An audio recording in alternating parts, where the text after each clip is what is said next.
Hi friends, good morning. இன்னிலேருந்து ஒரு 30 நாள் வெயிட் லாஸ் சேலஞ்ச் பண்ணலான்னு இருக்கேன். இன்றைக்கி டே 1. இன்றைக்கி என்னோடய வெயிட்டு 62.05 இருந்துச்சு. அப்புறமா காலையில் எழுந்திரிச்சோன்னே வெறும் வயிற்றில் வந்து நம்மளோட வெயிட் லாஸ் பவுடர் வந்து 1 ஸ்பூன் அளவு சூடான தண்ணியில் அதுக்கப்புறமா போட்டு நல்லா கலக்கிட்டு நல்லா வடிகட்டி வந்து குடிச்சிட்டேன். இன்றைக்கி என்னென்ன சாப்பாடெலாம் நான் சாப்பிட்றேன் அப்படின்னு சொல்லிட்டு பார்க்கலாம். காலையில் 3 மீடியம் சைஸ் பூரி, கொஞ்சமாக வந்து உருளைக்கிழங்கு எடுத்துக்கிட்டேன்.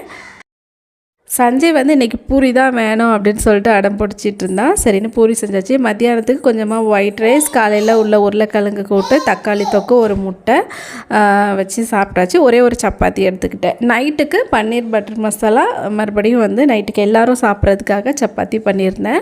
இந்த பன்னீர் பட்டர் மசாலா ரொம்ப சிம்பிளாக ரெடி பண்ணிடலாம். இது எப்படி பண்ணுறதுன்னு ஒரு வீடியோ போட்டிருக்கேன், செக் பண்ணி பாருங்கள். அவ்வளோதான். அடுத்த வீடியோவில் சந்திக்கலாம். Bye. Hi friends, good morning.